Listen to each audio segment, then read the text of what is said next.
بسم اللہ الرحمن الرحیم۔ معراج کی شب تھی، سارا عالم بالا سلطان کونین صلی اللہ علیہ وسلم کے خیر مقدم کے لیے محجوب تھا۔ امیدوں کے ہجوم سے گزرتے ہوئے عالم ملکوت کا معائنہ فرمایا، پھر جب گشت کے لیے باغ فردوس کی طرف بڑھے تو مرحبا کہنے کے لیے ہر طرف حور و غلماں کی صفیں استادہ تھیں۔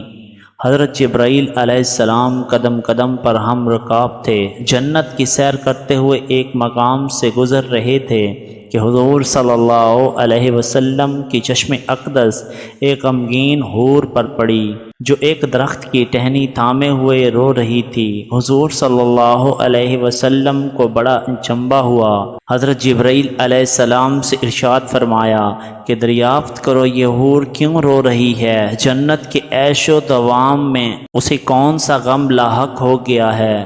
حضرت جبرائیل علیہ السلام نے اس کے قریب پہنچ کر کہا، کیا تجھے معلوم نہیں کہ سلطان کونین صلی اللہ علیہ وسلم نے جنت میں قدم رنجا؟ فرمایا، جواب دیا کہ معلوم ہے، جبھی تو غمگین فریادیوں کی طرح اپنا حال بنا رکھا ہے کہ ان کی نگاہ رحمت میرے اوپر پڑے اور وہ میرا حال دریافت کر لیں۔ حضرت جبرائیل علیہ السلام نے ارشاد فرمایا، تجھے مبارک ہو، انہوں نے تیرا حال دریافت کرنے کے لیے مجھے بھیجا ہے۔ جواب کے انتظار میں حضور صلی اللہ علیہ وسلم کی سواری رکی ہوئی ہے۔ حور نے اپنی آنکھوں کے آنسو آنچل میں جذب کرتے ہوئے کہا، سرکار، اپنے غم کی درد انگیز کہانی میں خود سناؤں گی۔ باریاب ہونے کی اجازت ملتے ہی حاضر ہوئی، جھک کر سلام عرض کیا اور اپنی سرگزشت سنانا شروع کیا۔ یا رسول اللہ صلی اللہ علیہ وسلم، اللہ کا لاکھ لاکھ شکر ہے، اس نے جنت کی حوروں میں مجھے حسن و جمال کی ملکہ بنایا ہے۔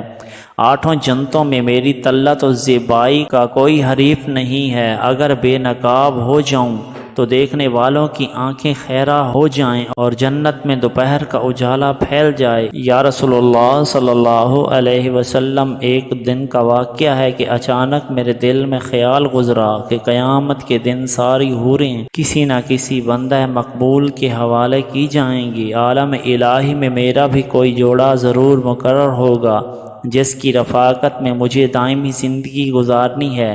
یہ خیال آگے بڑھتے بڑھتے ایک آرزو کی صورت میں تبدیل ہو گیا، یہاں تک کہ جنت کی ایک خوشگوار سحر کے وقت میں نے اللہ رب العزت کی بارگاہ میں یہ التجا پیش کی، الہ العالمین، تیرے نعمت و احسان کے آگے میری پیشانی ہمیشہ غم رہے گی کہ تو نے مجھے حسن کی بے مثال خلقتوں سے سرفراز کیا۔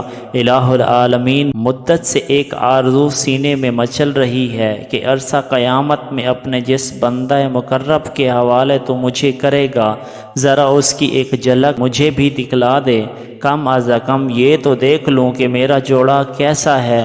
رحمتوں کا دربار جوش پر تھا، میری یہ التجا قبول ہو گئی اور حکم ہوا کہ سامنے جو آئینہ رکھا ہے اسے ایک نظر دیکھ لے، اس پر تیرے جوڑے کی جھلک نظر آئے گی۔ یا رسول اللہ صلی اللہ علیہ وسلم، میں ارمان و شوق میں ڈوبی ہوئی آئینہ کی طرف بڑھی، میرے قدم خوشی سے زمین پر نہیں پڑ رہے تھے۔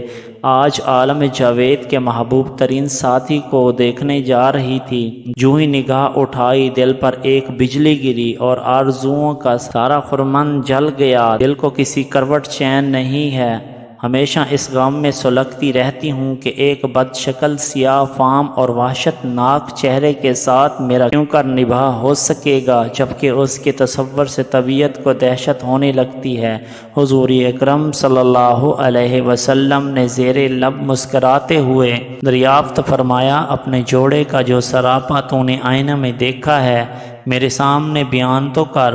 اس نے ٹھنڈی آہ بھر کر کہا، سر سے پا تک مجسم سیاہی، خوفناک اندھیرا، چھوٹی چھوٹی آنکھیں، موٹے موٹے ہونٹ، چوڑے چلے دانت، چپٹی ناک، پھدا چہرہ اور تنگ و تاریک پیشانی، قد و قامت میں بھی بالکل بے ڈھنگا، چشمہ نور میں نکھری ہوئی چاندنی اور گل و لالا کی بہاروں کے ساتھ اس وحشت مجسم کا پیوند کیوں کر جوڑا جا سکتا ہے؟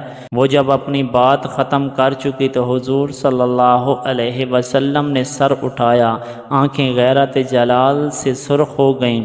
ارشاد فرمایا تو نے جو سراپا بیان کیا ہے وہ تو میرے پیارے بلال کا ہے۔ ایک عاشق سراپا، ایک مومن وفا کیش اور نگار خانہ ہستی کے ایک گوہر نایاب کو پا کر تو غم نصیبی کا شکوہ کر رہی ہے۔ کیا تجھے معلوم نہیں کہ بلال میرا عاشق مجسم ہے؟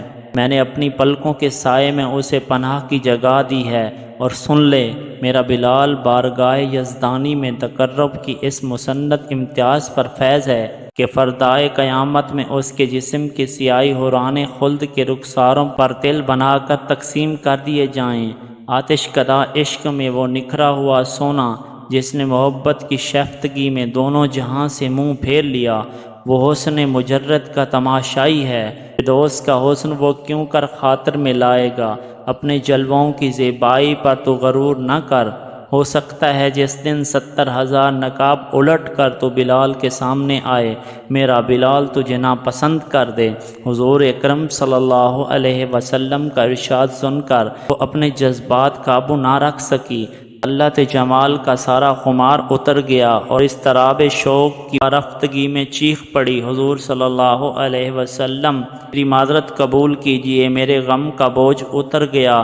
وہی سیاہ فام بلال مجھے پسند ہے۔ اپنی خوش نصیبی پر نازاں ہوں کہ سلطان کونین کا پروردہ نظر میرے حصے میں آیا ہے۔ قیامت کے دن اسی سراپا کے ساتھ بلال کو اپنی آنکھوں میں بٹھانا چاہتی ہوں۔ اس کی معذرت قبول فرمائی گئی۔ حضور اکرم صلی اللہ علیہ وسلم دعائیں دیتے ہوئے آگے بڑھ گئے۔ عشقار ساز تیری دہائی، ایک سیاہ فام غلام کو اتنا بڑھایا کہ کونین کے سر کا تاج بنا دیا۔ اس طرح کے متعدد واقعات سننے کے لیے ہمارے چینل کو سبسکرائب کریں اور بیل آئیکن کو پریس کریں تاکہ ہمارے نیو آنے والے ویڈیوز آپ کو ملتی رہیں۔